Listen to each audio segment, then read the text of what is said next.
예비 며느리가 궁금해서 식당에 손님으로 갔는데 그 아이가 제게 하는 행동에 눈물이 났습니다. 오늘은 한 아버지와 며느리의 특별한 이야기를 들려드리려고 합니다. 아버지, 저 결혼합니다. 4년 만에 처음 전화드리는데 갑자기 이런 말씀드려서 죄송해요. 아들은 곧 날짜는 정할 예정이에요. 하지만 그 끝은 뭔가 숨기고 있는 듯해 보였습니다. 4년 동안 연락도 안 하던 아이가 갑자기 혹시 말 못할 사정이라도? 놀람도 잠시 아버지. 의심은 그렇게 시작됐습니다. 그런데 며칠 후 단골 국밥집에서 만난 그 여자. 그리고 그녀의 행동 하나하나를 보면서 그는 결국 눈물을 흘리고 말았답니다. 과연 무슨 일이 있었던 걸까요? 그 여자는 정말 어떤 사람이었을까요? 이야기 시작해 봅니다. 아버지, 저 결혼합니다.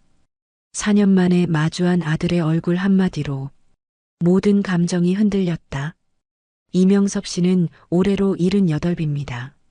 아내는 이미 10년 전에 세상을 떠났고 남은 건 오직 하나뿐인 아들 강재뿐이었습니다. 그러나 부자 사이는 오래전부터 말이 없었습니다. 아니, 말이 끊긴 것이 맞습니다. 서로 얼굴을 봐도 말이 이어지지 않았고 함께 밥을 먹는 일도 이젠 손에 꼽을 만큼 드물었습니다. 아들이 결혼을 미루며 바쁘다는 핑계로 집에도 잘 들르지 않았을 무렵 명섭 씨는 슬며시 포기해가고 있었습니다. 부모 자식 간이라는 건 꼭 말을 해야 이어지는 게 아니라는 믿음은 나이가 들수록 자꾸 흔들렸습니다. 그리고 어느 날 뜻밖의 전화가 걸려왔습니다. 바로 아들 강재였습니다. 아버지, 저 결혼합니다. 전화를 건 아들의 첫마디였습니다. 갑작스런 통보 같았지만 이상하게 명섭 씨는 놀라지 않았습니다. 오히려 이제서야 하나 싶었지요. 하지만 그보다 더 마음에 걸렸던 건 아들이 예비 며느리에 대한 이야기를 단 한마디도 하지 않았다는 점이었습니다. 나이가 많아 눈치는 빨라졌지만 아들의 말투에선 어딘가 조심스러움이 묻어났습니다.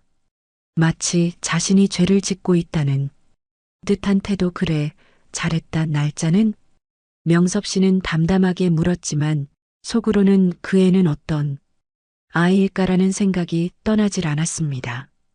며칠 후 명섭 씨는 조용히 혼자 식사를 하러 단골 국밥집에 들렀습니다.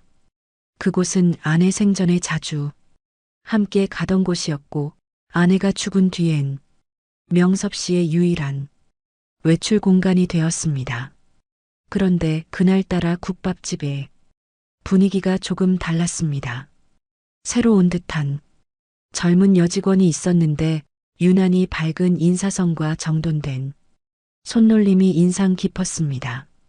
그녀는 명섭 씨가 자리에 앉기도 전에 물을 내오고 따뜻한 미소로 말을 건넸습니다. 할아버지, 국밥은 맵게?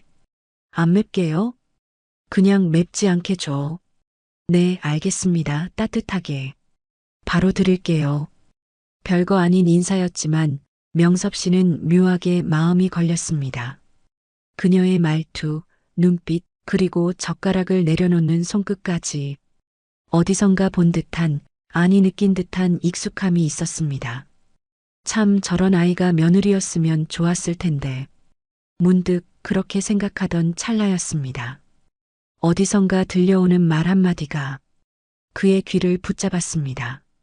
아버님이 이 국밥 참 좋아하신다고요? 아버님, 예전에 어머님이랑 자주 오셨다고요? 그래서 그런지 여기 다시 오시는 모습 보니까 꼭 잘 챙겨드리고 싶었어요. 명섭 씨는 숟가락을 멈췄습니다.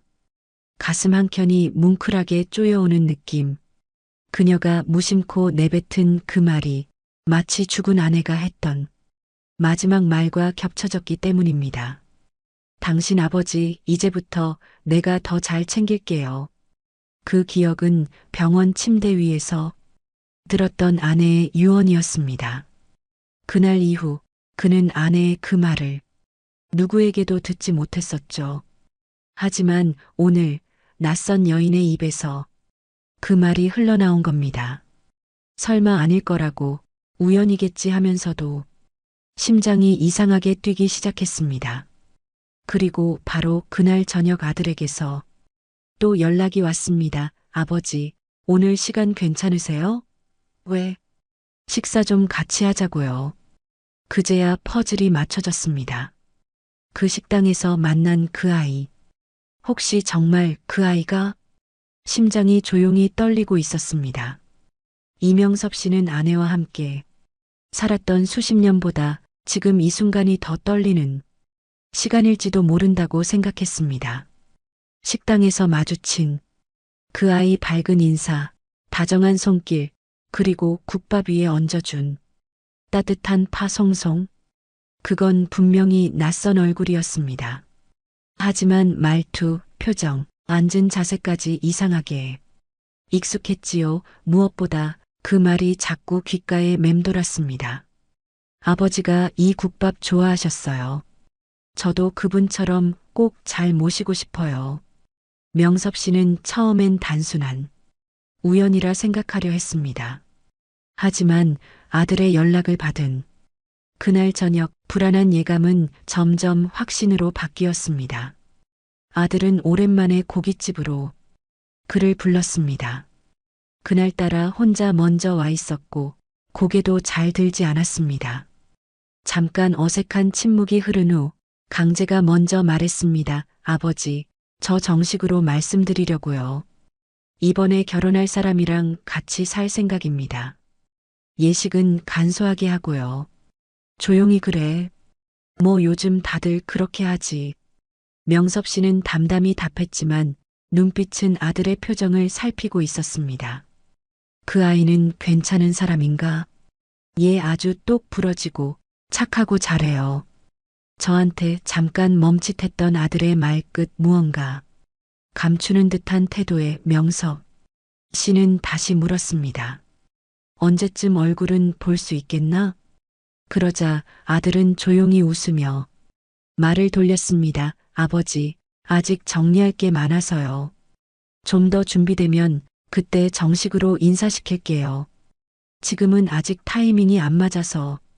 그 순간 명섭 씨의 가슴 한 구석이 쿡 찔렸습니다. 아직 보여줄 준비가 안 됐다는 말은 보여주고 싶지 않다는 말처럼 들렸습니다. 물론 아들도 사정이 있을 테지만 어째서 단 한 번도 며느리 될 아이를 직접 언급하지 않는 걸까? 혹시 반대할까봐? 아니면 뭔가 말 못할 사정이 있는 걸까? 그날 밤 명섭 씨는 라디오를 틀어놓고 홀로 앉아 있었습니다. 낡은 아날로그 라디오에서 흘러나오는 진행자의 목소리가 유난히 또렷했습니다. 오늘도 아버지와 말을 못 나눈 채 하루가 지나가신 분 계시죠? 한마디 건네는 용기, 그게 가족을 붙잡는 실마리가 됩니다. 그 말을 듣는 순간 왠지 모르게 눈가가 시큰해졌습니다. 아들과 단둘이 밥을 먹은 건 도대체 얼마만일까?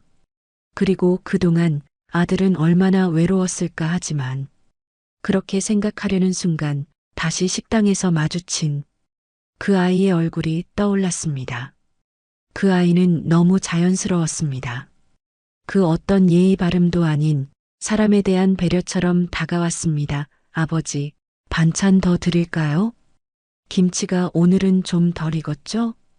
할아버지, 천천히 드세요. 국 식으니까. 이명섭 씨는 혼잣말처럼 중얼거렸습니다. 그 아이 정말 우리 강재가 데리고 올 그 애가 맞는 걸까? 그 질문은 대답 없는 물음표로 가슴 한가운데 남았습니다. 답은 들을 수 없지만 그의 감정은 이미 시작되고 있었던 겁니다. 조용하고 말없는 아버지의 마음속에서 이상하게 그 아이의 미소가 자꾸만 겹쳐지고 있었습니다. 낯선 식당에서 익숙한 미소를 보았습니다. 그날부터 나는 이유도 모른 채 자꾸 그 식당을 향하게 되었습니다. 이틀이 지났습니다. 하지만 이명섭 씨의 머릿속에선 그 식당에서의 기억이 떠나질 않았습니다. 가슴속에 박힌 건 단순한 인사나 밥맛 때문이 아니었습니다. 그건 정확히 그 아이의 미소였습니다. 어떤 날은 그게 딸아이의 미소 같았고 어떤 날은 세상을 떠난 아내의 젊은 시절을 닮은 듯 했으며 어떤 날은 도무지 처음 보는 낯선 사람인데도 이상하게 정든 얼굴 같았습니다. 그게 자꾸 걸렸습니다. 도무지 설명할 수 없는 그 끌림. 할아버지 오셨어요? 또 그날이었습니다. 다른 식당을 가려다 다시 그 국밥집 앞에서 있던 자신을 깨달은 순간 그녀는 또 먼저 달려와 문을 열어주고 앞치마를 정리하며 익숙하게 말했다. 어제 오신 손님을 보는데요. 어머님이랑 자주 오셨던 아버님이 생각나더라고요. 그분도 국밥에 고춧가루 듬뿍 넣으시던 모습이 떠올라서요. 이명섭 씨는 순간 어머님이랑 오셨던 분이라는 말에 심장이 덜컥했습니다.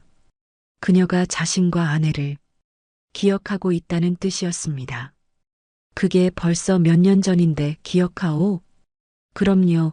저 여기서 일한 지 7년 됐어요. 두 분 자주 오셨잖아요. 항상 나란히 앉으셔서 된장찌개 하나에 공기밥 둘 나눠 드시던 그 말에 명섭 씨는 괜히 눈을 내리깔았습니다. 다시 떠오른 아내의 모습, 소주 한 잔 따르고 반찬 정리하던 손길이 고스란히 그려졌습니다. 그땐 제가 말도 못 붙였어요. 두 분 사이가 너무 따뜻해 보여서요. 그런 부부가 있다는 게 부러웠거든요. 그녀는 테이블을 닦으며 아무렇지 않게 그 말을 했습니다. 하지만 명섭 씨는 가슴이 먹먹해졌습니다. 그런데 이 아이가 정말 그 예비 며느리일 수도 있다는 생각이 점점 선명해졌습니다. 하지만 묘한 건 만약 그렇다면 왜 아들은 이 아이를 보여주지 않는 걸까? 이렇게 단정하고 따뜻한 아이를 왜 숨기려 할까? 할아버지, 국물 조금 더 따뜻하게 데워드릴게요. 국밥은 끓는 맛이 생명이니까요. 또다시 다정하게 다가오는 그녀의 목소리. 이명섭 씨는 고개를 끄덕이며 조용히 국을 떠먹었습니다. 그리고 혼잣말처럼 속으로 중얼거렸습니다. 이 아이 어쩌면 나보다 우리 아들을 더 잘 아는 사람일지도 몰라.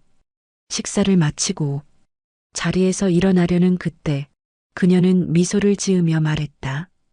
오늘은 제가 계산할게요. 할아버지 오시는 거 뭔가 반가워서요. 명섭 씨는 순간 말을 잃었습니다. 그녀의 그런 다정함이 참 낯설었습니다. 하지만 그보다도 이상하게도 익숙했습니다. 그리고 그 순간 그녀의 가슴팍에 달린 명찰을 힐끗 본 명섭 씨는 깜짝 놀랐습니다. 강유진 그 이름 아들이 말한 적은 없었지만 명확하게 어딘가에서 본 기억이 있었습니다. 가슴이 다시 뛰기 시작했습니다. 명확한 설명은 없었습니다.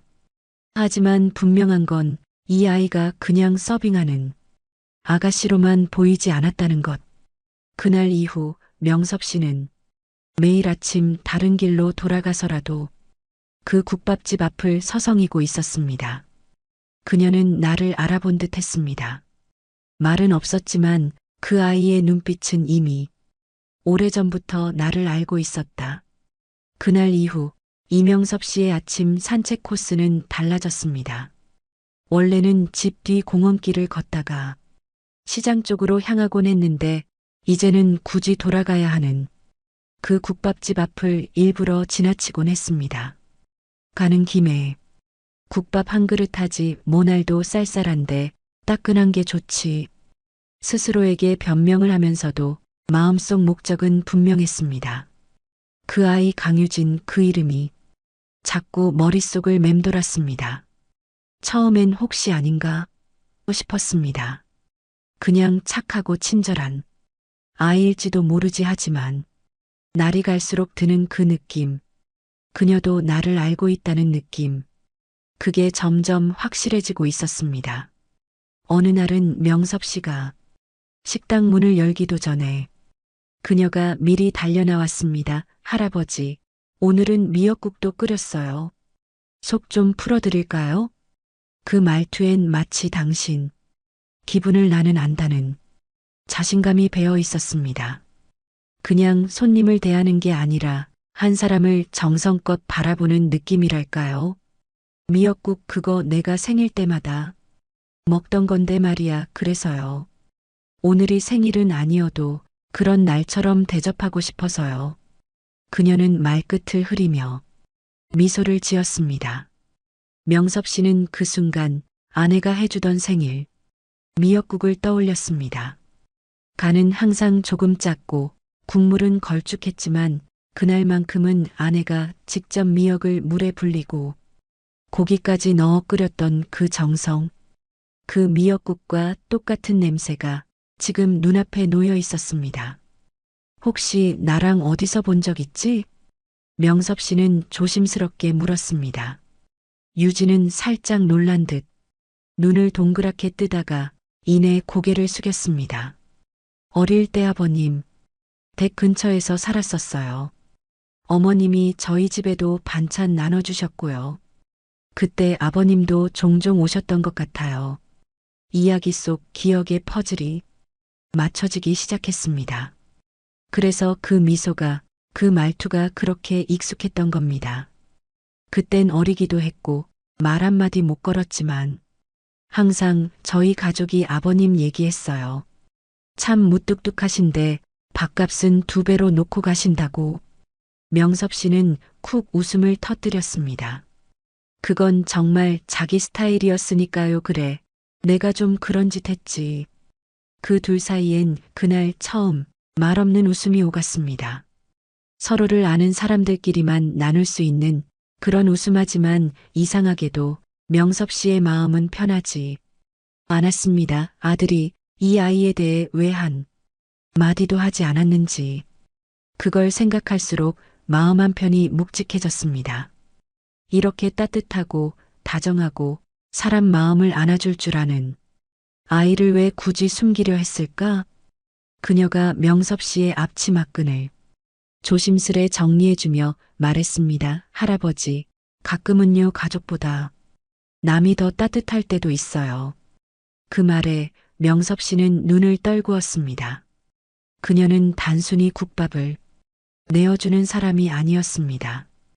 오래전부터 자신을 바라보고 있던 한 사람, 그리고 어쩌면 그의 가족이 될지도 모르는 사람. 그 말 한마디가 나를 울렸습니다. 미역국보다 더 따뜻했던 건 그 아이의 말 한마디였습니다. 이명섭 씨는 그날 아침도 일부러 국밥집 근처를 걷고 있었습니다. 발길을 돌리려다 말고 결국 문을 열었습니다. 그곳은 이제 단순한 식당이 아니었습니다. 누군가와 마주할 수 있는 유일한 공간, 그리고 속으로는 꼭 보고 싶은 사람이 있는 자리가 되어버렸지요. 할아버지, 오늘은 그냥 앉아 계세요. 제가 다 가져다 드릴게요. 강유진은 반가운 얼굴로 달려왔습니다. 며칠 사이 그녀의 말투는 훨씬 편안해졌고 명섭 씨 역시 예전처럼 무뚝뚝하게 굴지 않았습니다. 그래도 쉽게 속마음을 드러낼 성격은 아니었죠. 국은 간 안 해도 괜찮지요? 어머님도 국 싱겁게 드셨다면서요. 그래, 짠 거 안 좋아했어.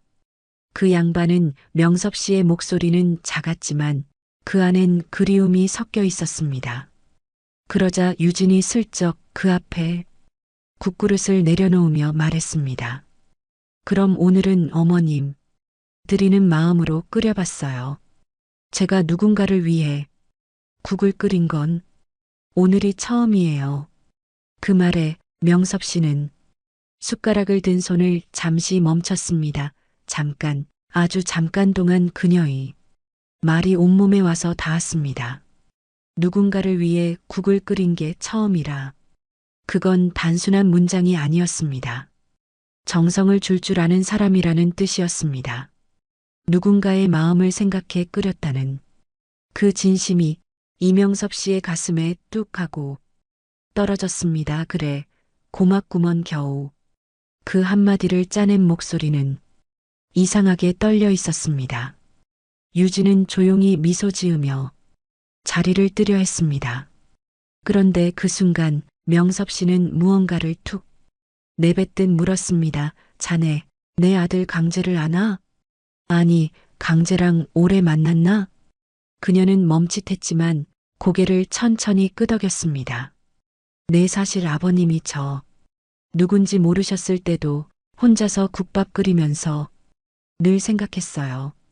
이분 말은 별로 없으시지만 참 강재 씨랑 닮았네. 아, 그래서 강재 씨가 그렇게 따뜻한 사람이었구나.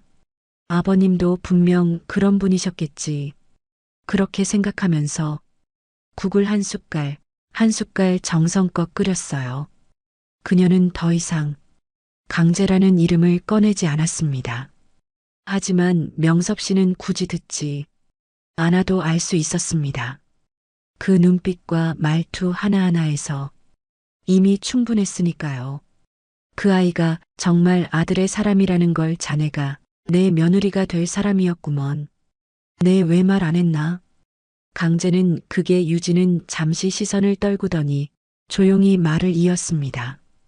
강재 씨가요, 아버진 나랑 안 닮았다고 했어요. 무섭고 무뚝뚝하고 칼 같아서 싫다고요. 그 말에 명섭 씨의 가슴이 서늘하게 얼어붙었습니다. 아들이 그렇게 말했단 사실보다 그 말을 그녀가 알고 있다는 게 더 아팠습니다.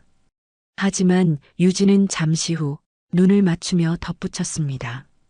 그런데 저는 오히려 그게 좋았어요. 무섭지만 따뜻한 분일 거라고, 말 없지만 많이 담고 계신 분일 거라고. 강재 씨가 닮지 못한 사람이라서 더 알고 싶었어요. 그 말에 이명섭 씨는 결국 참았던 눈물을 흘렸습니다. 누구에게도 들어보지 못한 말, 그 어떤 친척도, 이웃도, 아들도 하지 않았던 말. 무섭지만 따뜻한 분일 거라고 믿었다. 그 말이 이명섭 씨를 무너뜨렸습니다. 손등으로 눈물을 훔치며 조용히 말했다. 국이 짜구먼. 에이, 오늘은 짠 거 아니고요. 그냥 눈물이 간에 들어갔나 봐요. 그녀의 농담에 명섭 씨는 툭 웃음을 터뜨렸습니다. 그 웃음은 오래간만에 지어본 마음이 놓인 웃음이었습니다. 늘 무거웠던 현관문 손잡이가 오늘은 이상하게도 가볍게 느껴졌습니다. 기다려주는 사람이 있다는 건 이렇게 다른 일이었군요. 그날 이후 며칠 동안 이명섭 씨는 다시 조용히 집에만 머물렀습니다. 몸이 아픈 것도 아니고 날씨가 나쁜 것도 아니었습니다. 그저 가슴 한쪽이 너무 벅차서 다시 식당 문을 열 자신이 없었던 겁니다. 누군가의 한마디가 이토록 사람 마음을 흔들 수 있다는 걸 이 나이 들어 처음 느꼈습니다. 무섭지만 따뜻한 분일 거라고 믿었다. 그녀의 그 말은 아들 강재도 해주지 않았던 말이었습니다. 오히려 멀리서 지켜봤던 한 아이가 그의 진심을 이해해줬다는 사실이 참 이상하게도 고마우면서도 미안했습니다. 그리고 4일째 되던 날 문득 식탁에 놓인 밥그릇을 보며 생각했습니다. 혼자 먹는 밥이 왜 이렇게 쓸쓸하냐? 누가 말 한마디 건네주면 그게 그렇게 고마운 걸까? 그리고 그 말 한마디가 듣고 싶어진 순간 그의 발길은 자연스럽게 그 국밥집으로 향하고 있었습니다. 그날은 평일 아침이었고 식당엔 손님이 별로 없었습니다. 문을 열자마자 익숙한 향과 익숙한 목소리가 동시에 밀려왔습니다. 오셨네요, 할아버지. 강유진은 반갑게 달려왔습니다. 어느 날보다 더 밝고 더 준비된 얼굴이었습니다. 오늘은요, 소고기 무국이에요. 담백하고 속 편하게. 내가 뭐 먹는다 했나? 아니요, 그냥 오늘 오실 것 같았어요. 그 말에 이명섭 씨는 말문이 막혔습니다. 오늘 오실 것 같았어요. 그녀의 그 한마디는 이명섭 씨가 수십 년 동안 듣지 못했던 말이었습니다. 누군가 자신을 기다리고 있다는 말. 그는 말없이 자리에 앉았습니다. 말을 꺼내면 목이 맬까봐 그냥 조용히 숟가락을 들었습니다. 국은 정말 담백했습니다. 아내가 생전에 자주 끓여주던 스타일 고기보다 무가 많이 들어간 그런 속 편한 국 한 입 떠먹고 나서 그는 조용히 물었습니다. 어디서 이런 맛을 배웠나?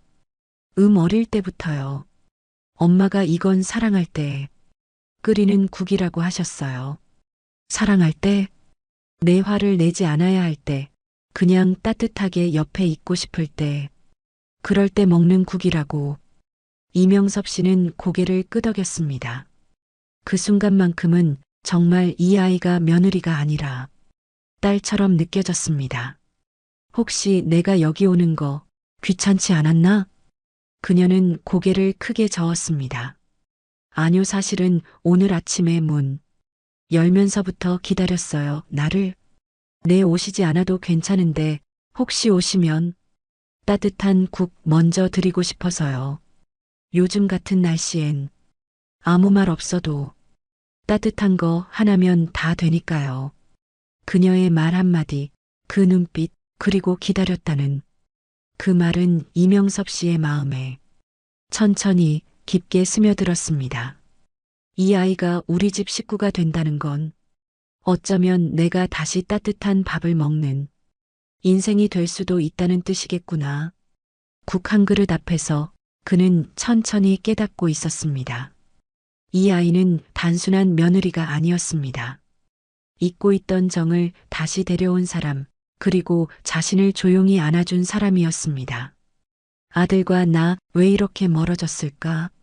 나도 아버지였는데 왜 그 아이 마음을 몰라준 걸까? 식당 문을 나서는 길, 이명섭 씨는 문득 발걸음을 멈췄습니다. 따뜻한 소고기 무국, 기다렸다는 말, 그리고 그 눈빛 속 아버지라는 호칭 없는 따뜻함, 그 모든 게 가슴, 한복판을 콕콕 찔러왔습니다. 집으로 돌아오는 골목길, 창틀에 낀 낙엽을 떼어내며 중얼거렸습니다. 강재는 왜 저런 아이를 나에게 숨기려 했을까? 그리고 그 말이 끝나기도 전에 또 다른 물음이 따라왔습니다. 아니지, 강재가 아니라 내가 그 애한테 벽을 먼저 쳤던 거겠지. 이명섭 씨와 아들 강재. 그 둘은 말보다 침묵으로 더 많은 시간을 공유해온 사이였습니다. 아내가 세상을 떠난 후 집안은 조용했습니다. 그 조용함을 깨는 건 TV 소리나 가끔 울리는 전화벨 뿐이었고, 강재는 점점 집에 머무는 시간을 줄여갔습니다. 학교는 잘 다니냐? 밥은 먹었냐? 알았어. 대화는 세 줄을 넘기기 어려웠고, 그 이상의 대화는 서로 부담스러워했습니다. 이명섭 씨는 그런 강재를 철없는 아들이라 여겼고, 강재는 그런 아버지를 차가운 사람이라 느꼈을 겁니다. 그런데 이제 와서 돌아보니 그 시절 강재의 표정이 자꾸 떠오릅니다. 늦은 밤 들어와도 불 꺼진 거실, 식탁 위 랩 씌워진 반찬들, 말없이 학교 간다고 나서는 뒷모습, 그 모든 장면이 하나하나 지금에서야 선명하게 기억납니다. 내가 그 애한테 아버지 노릇을 못했구나. 그리고 강유진, 그 따뜻한 아이가 강재가 오랫동안 혼자 삼켰던 감정을 조금씩 대신 말해주는 것 같았습니다. 강재 씨가요, 아버님을 닮지 않았다고 자주 말했어요. 그래서 겁난다고도 했고요. 그녀가 했던 말이 다시 떠올랐습니다. 겁났다는 말. 그건 분노보다 훨씬 깊은 감정이었습니다. 가까이 가고 싶지만 다가갈 수 없어서 무서운 감정. 이명섭 씨는 마당에 놓인 의자에 앉아 조용히 하늘을 바라보았습니다. 노을이 질 무렵의 하늘은 유난히 아내가 좋아하던 색이었고, 그 아래에서 그는 문득 마치 아내가 옆에 있는 듯한 착각이 들었습니다. 당신, 강재가 힘들어했던 거 몰랐죠? 말만 좀 따뜻하게 했어도 저 아이 달라졌을 텐데. 그런 아내의 목소리가 들리는 듯 했습니다. 그 순간 그는 결심했습니다. 이제라도 강재한테 미안하다고 말해야겠다. 이제라도 아버지 노릇 한 번은 해야겠다. 하지만 어떻게? 그걸 모르겠습니다. 지금의 그는 말보다 국 하나, 말없이 건네는 숟가락 하나가 훨씬 진심을 담는 나이라는 걸 알고 있었습니다. 그래도 늦지 않았겠지. 아직 그 아이가 내 앞에서 밥을 먹고 있으니까. 그는 주먹을 가볍게 쥐고 천천히 숨을 내쉬었습니다. 강재야, 너랑 나 사이에 아직 따뜻한 국 한 그릇 남았을지도 모르겠다. 이 아이 나보다 우리 아들을 더 알고 있었습니다. 말보다 눈빛으로 숨은 마음을 전하는 사람이 있습니다. 오늘은 조금 늦으시네요. 식당 문을 열자 강유진이 익숙한 목소리로 반겼습니다. 이명섭 씨는 모자를 벗으며 천천히 대답했습니다. 날이 따뜻해서 천천히 걸어왔지. 잘하셨어요. 저도 오늘은 천천히 준비했거든요. 그녀는 무언가를 알 듯한 미소를 지으며 주방 안쪽으로 사라졌습니다. 그날은 평소와 다르게 단출한 국밥 대신 두 사람분의 반찬이 함께 차려졌습니다. 혹시 다른 손님도 오나? 아니요, 오늘은 제가 아버님이랑 같이 먹고 싶어서요. 그녀는 조심스레 자리에 앉았습니다. 이명섭 씨는 말없이 고개를 끄덕였고 두 사람 사이엔 따뜻한 밥 냄새와 조용한 공기만이 흐르고 있었습니다. 그때 유진이 조심스럽게 말을 꺼냈습니다. 아버님, 혹시 강재 씨가 예전에 편지 하나 썼던 거 아세요? 편지? 네, 고등학교 졸업할 무렵에요. 그때 저한테 처음 썼던 건데 내용 중에 아버지 얘기가 있었어요. 이명섭 씨는 젓가락을 내려놓았습니다. 그리고 천천히 유진을 바라봤습니다. 그녀는 말을 멈추고 주머니에서 조그만 종이 하나를 꺼내 보여줬습니다. 이건 강재 씨가 직접 준 건 아니고 제가 몰래 복사해 둔 거예요. 언젠가 아버님께 꼭 보여드리고 싶어서요. 명섭 씨는 망설이며 그 종이를 받아들었습니다. 작고 빼곡한 글씨가 떨리는 손에 올려졌습니다. 나는 아버지를 닮고 싶지 않다고 말하지만 사실은 아버지처럼 되고 싶은 마음이 더 크다. 단지 나는 아버지처럼 강하지 못해서 무서운 거다. 아버지가 왜 말을 아끼는지 이제야 조금은 알 것 같고 내가 힘들 때 옆에 계셨다는 걸 이제야 기억이 난다. 글을 읽는 내내 이명섭 씨의 눈가엔 수분이 차올랐습니다. 종이를 덮으려 했지만 손이 떨려 제대로 접을 수 없었습니다. 그 모습을 본 유진은 조용히 말했다. 저는 강재 씨가 아버님을 사랑하지 않는다고는 한 번도 생각한 적 없어요. 그 사람은 사랑을 표현하는 방법을 몰랐던 것 뿐이에요. 이명섭 씨는 입을 꾹 다물었습니다. 그리고 한참 후 조용히 입을 열었습니다.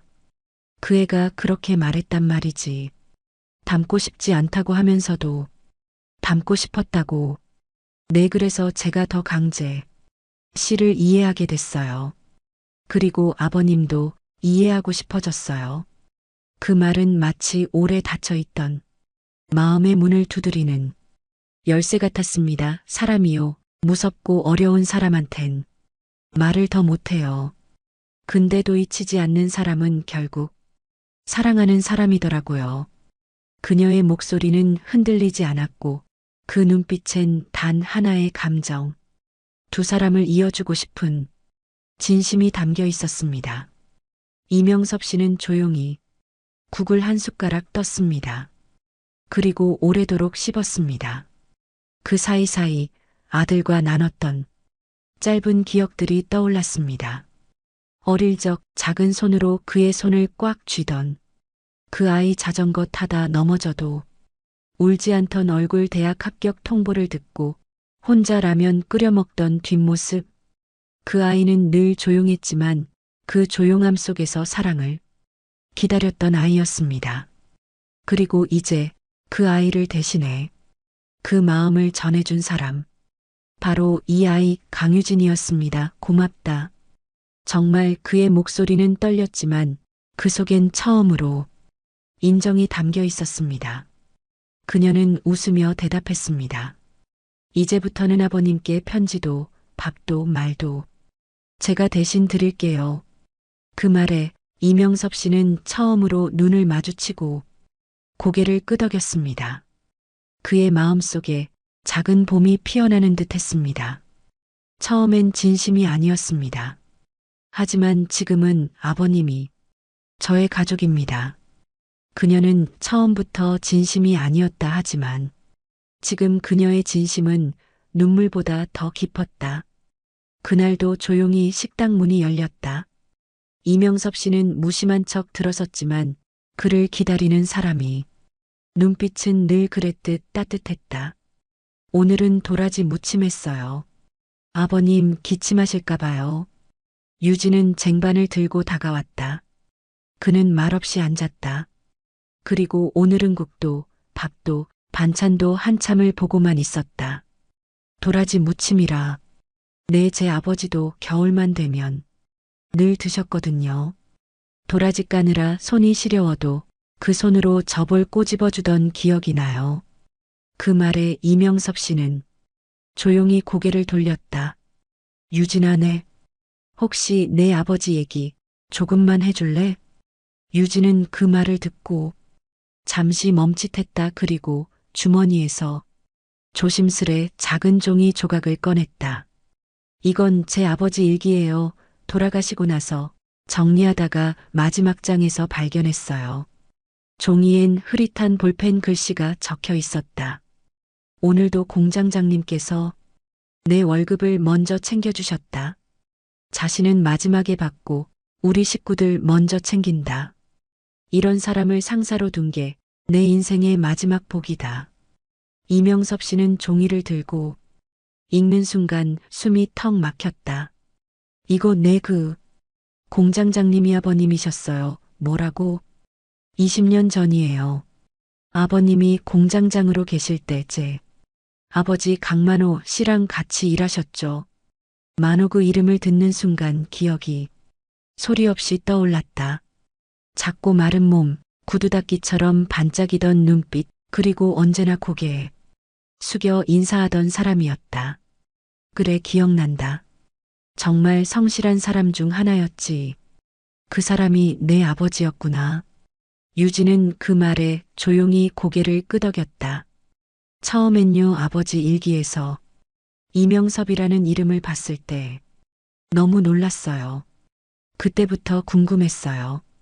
도대체 어떤 사람이었길래 아버지가 평생을 감사했을까?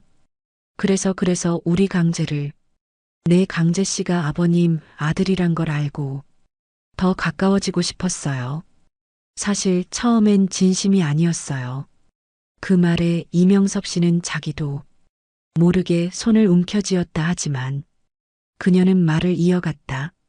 그런데요, 만나면 만날수록 밥 한 그릇 건네는 그 손길에서 말없이 앉아주는 그 뒷모습에서 제 아버지가 생각났어요.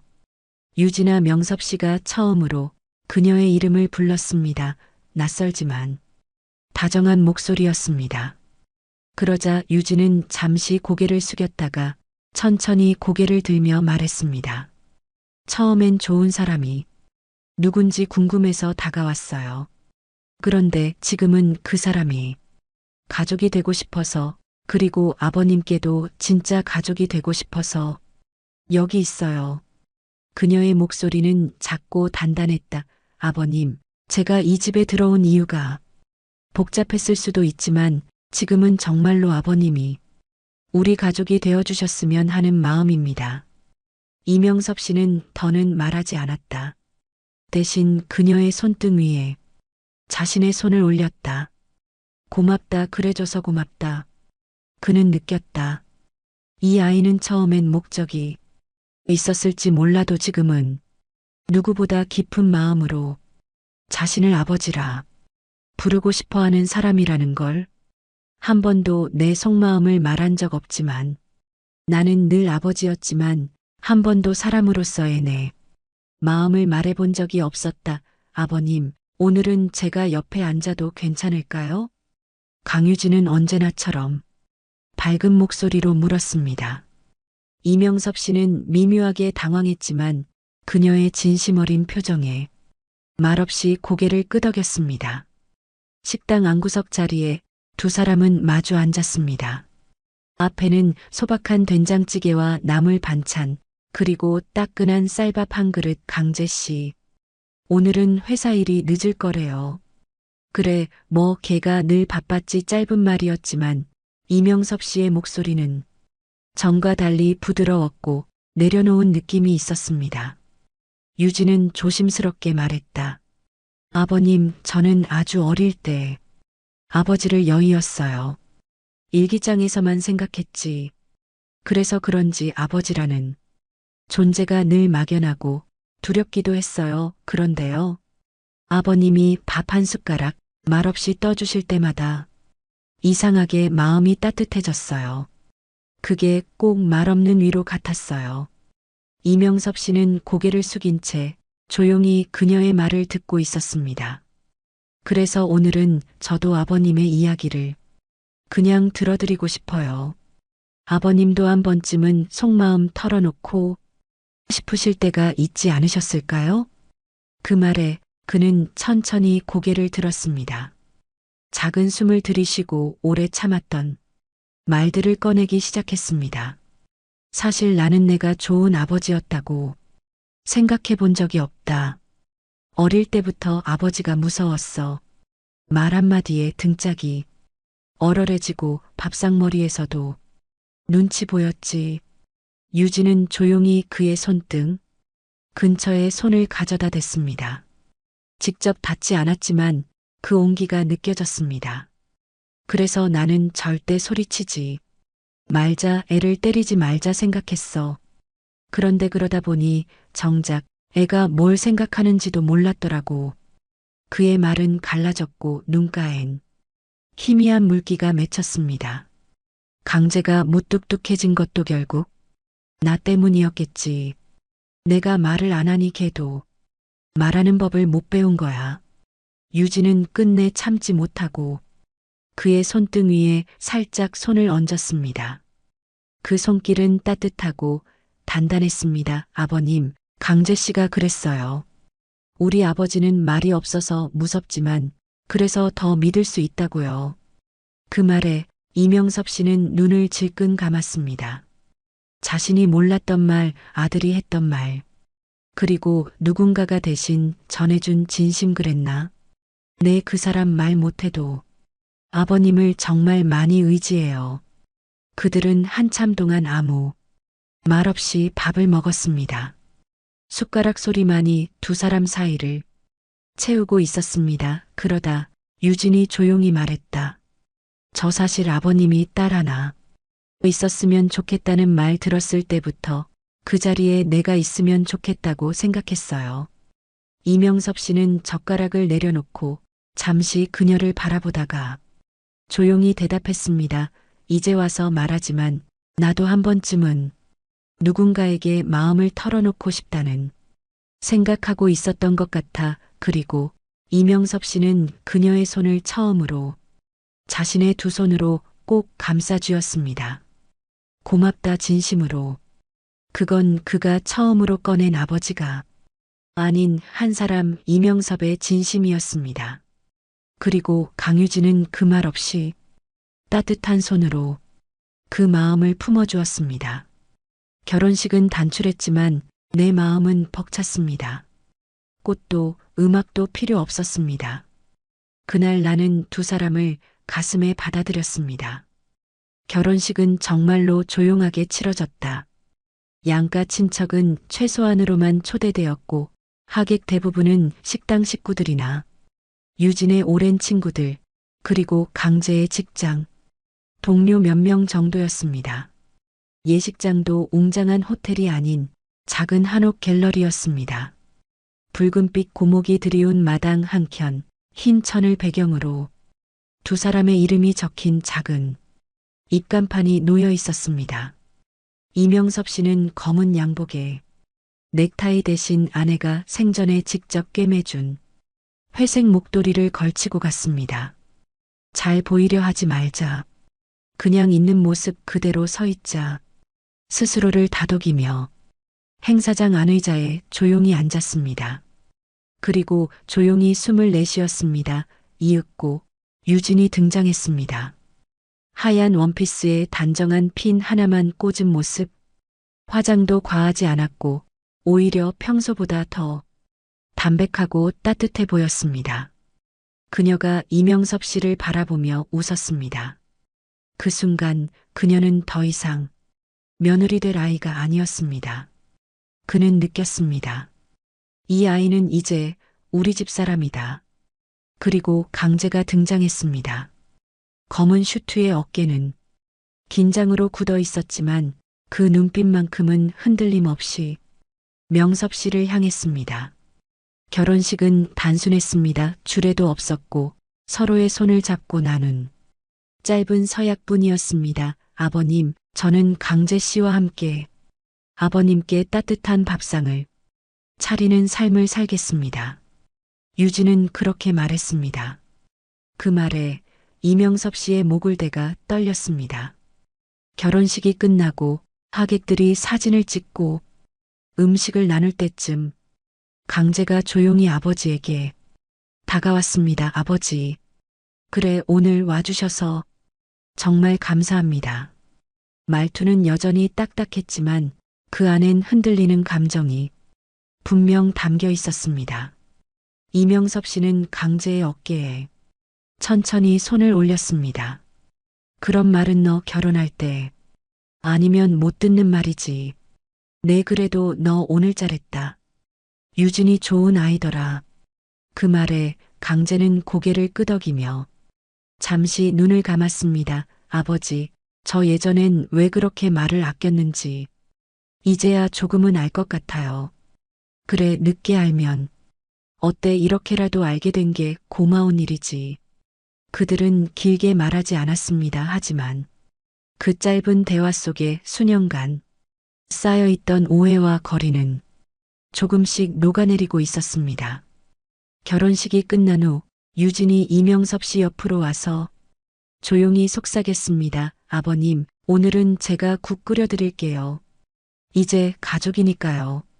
그 말에 이명섭 씨는 웃으며 말했습니다. 그래, 오늘은 며느리가 끓인 국 먹는 날이네. 그날 그는 오래간만에 밥 한 그릇을 가족과 함께 먹었습니다. 단출했지만 그날만큼은 그에게 세상에서 가장 벅찬 잔치였습니다. 이젠 나도 아버지가 아닌 사람이고 싶습니다. 평생 역할에 갇혀 살았습니다. 이제는 나란 사람으로 살아보고 싶습니다. 결혼식이 끝난 지 며칠 후 식당 문 앞에서 이명섭 씨는 한참을 망설였습니다. 그동안 그 식당은 국밥집이자 쉼터였고 어느 순간부터는 자신이 사람 대접받는 곳이었습니다. 하지만 오늘은 좀 달랐습니다. 이제 그 식당의 사람은 며느리가 되었고 그녀는 가족이 되었습니다. 더 이상 손님인 척 앉아있을 필요도 말없이 국을 기다릴 이유도 없어졌습니다. 내가 괜히 불편하게 만드는 건 아닐까?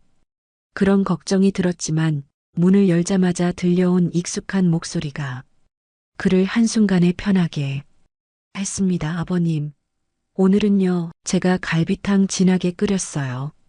요즘 뼈에 좋으시다고 해서요. 그 말에 명섭 씨는 작게 웃으며 말했습니다. 내 뼈보다 자네 마음이 더 튼튼하구먼. 그럼요, 저 이제는 아버님 딸이니까요. 그 말에 그는 잠시 멈칫했지만 바로 고개를 끄덕였습니다. 이젠 정말 마음속에서 그녀를 딸처럼 부를 수 있을 것 같았습니다. 식사를 마치고 그는 오랜만에 유진과 함께 식당 뒷마당에 앉았습니다. 저녁 해가 기울고 장독대의 빛이 길게 떨어질 무렵 그는 조심스럽게 입을 열었습니다. 내가 평생을 아버지라는 이름으로만 살았던 것 같아. 유진은 조용히 고개를 끄덕이며 그의 말을 기다렸습니다. 남편일 땐 남편답게, 아버지일 땐 무게 있게. 그게 옳다고만 생각했지. 근데 그게 참 사람을 고독하게 만들더군. 그는 하늘을 올려다봤습니다. 구름 사이로 지는 햇빛이 어릴 적 놀던 들판 위 하늘을 닮아 있었습니다. 지금 생각하면 그냥 한 사람으로서 힘들다, 외롭다, 그런 말 한마디만 했어도 많은 게 달라졌을 텐데. 유진은 조용히 말했습니다. 그 한마디 하실 줄 몰라서 더 존경스러웠던 거예요. 그래도 지금 말씀해 주시니 더 감사해요. 이명섭 씨는 처음으로 어깨를 툭 내리며 웃었습니다. 나도 좀 그냥 사람이고 싶어졌어. 이젠 아버지도 어른도 아닌 그냥 이명섭. 그렇게 살아도 되겠지? 유진은 그를 향해 고개를 끄덕이며 미소 지었습니다. 그럼요, 전 그냥 이명섭이라는 사람이 제 인생에 있어줘서 너무 좋아요. 그 말에 이명섭 씨의 가슴 한복판에서 무언가 오래된 것이 툭 하고 무너져 내렸습니다. 그건 평생 짊어졌던 책임감, 무게, 말하지 못한 감정, 지켜야만 했던 체면, 그 모든 것들이었습니다. 그날 밤 그는 오랜만에 일기를 썼습니다. 나는 오늘 처음으로 내 이름을 되찾은 기분이다. 이제 나는 누군가의 아버지이기 전에 한 사람으로서 다시 태어난다. 그날 이후 나는 혼자가 아니었습니다. 조용한 식탁에도 따뜻한 밥 한 그릇이면 외롭지 않습니다. 그날 아침 이명섭 씨는 모처럼 일찍 일어났습니다. 이불을 개고 마당에 물을 뿌리고 정성스레 와이셔츠를 다렸습니다. 오늘은 내가 먼저 국을 끓여볼까? 주방 선반을 열고 오래 묵은 미역을 꺼냈습니다. 아내가 생전에 사두었던 봉지, 유통기한은 지나 있었지만 어쩐지 버릴 수 없어 보관하던 그것 찬물에 불려보니 여전히 싱그러운 향이 났습니다. 이 정도면 먹을 만하겠지. 작은 냄비에 물을 올려 소고기를 볶고 국간장 대신 들기름을 조금 넣었습니다. 이상하게 손이 익숙했습니다. 수십 년간 아내가 하던 걸 옆에서 보아왔으니 손끝은 이미 알고 있었던 모양입니다. 문이 열리는 소리가 들렸습니다. 아버지 들어갑니다. 강유진의 쾌활한 목소리가 들리자 이명섭 씨는 냄비 뚜껑을 열어 김을 식혔습니다. 국 끓이는 중이야, 진짜요? 무슨 국이요? 미역국. 오늘 생일 아니시잖아요? 맞아, 내 생일 아니야. 내 생일도 아니고 그냥 밥 챙겨주고 싶어서. 유진은 말없이 고개를 끄덕였습니다. 그리고 환하게 웃었습니다. 그럼 제가 밥 지을게요. 오늘은 제가 반찬할래요. 둘은 말없이 각자 부엌에 섰습니다. 하나는 국을, 하나는 밥을. 그 움직임은 마치 오래된 부부의 손놀림처럼 자연스럽고 따뜻했습니다.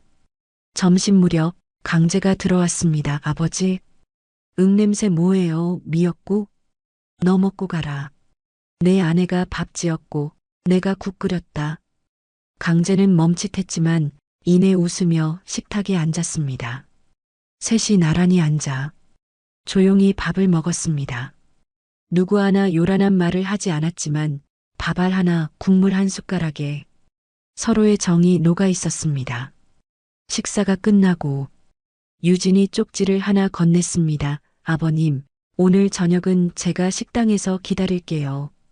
국은 제가 끓여둘게요. 혼자 오지 마시고 강재 씨랑 꼭 같이 오세요. 그 쪽지를 보며 이명섭 씨는 오랜만에 가슴 깊이 웃었습니다. 나는 혼자가 아니었다. 이명섭 씨는 그날 일기장에 이렇게 썼습니다. 나는 늦게서야 알았다. 내 곁에 있던 마음을. 그 아이가 국을 건네던 날 나는 이미 위로받고 있었다. 이제는 혼자가 아니다. 식탁 하나에도 온기가 있다. 그리고 그 따뜻함은 다시 나를 사람으로 만든다. 그날 이후 그는 매일 식당을 찾았습니다. 그리고 매일 딸과 아들이 건네는 따뜻한 한 그릇으로 인생을 다시 채워갔습니다. 이제 그는 아버지가 아닌 사람으로서 누군가의 이름을 부르고 또 사랑받는 사람이 되었습니다. 혼자가 아니었습니다. 이제는 정말 가족이었습니다. 이명섭 할아버지는 이제 더 이상 혼자가 아닙니다. 78세의 새로운 가족을 만났습니다. 때로는 말하지 않아도 전해지는 마음이 있고 때로는 늦어도 돌아오는 사랑이 있습니다. 여러분도 그렇지 않으신가요? 가족과의 사이에 쌓인 벽이 있다면 한 걸음 먼저 내밀어 보세요. 따뜻한 밥 한 그릇이면 모든 마음이 통할 수 있습니다. 이 이야기가 마음에 와 닿으셨다면 좋아요로 응원해 주세요. 그리고 이런 따뜻한 가족 이야기가 더 보고 싶으시다면 구독과 알림 설정까지 꼭 부탁드립니다. 다음에도 여러분의 마음을 따뜻하게 만들 감동적인 사연으로 찾아뵙겠습니다. 시청해 주셔서 감사합니다.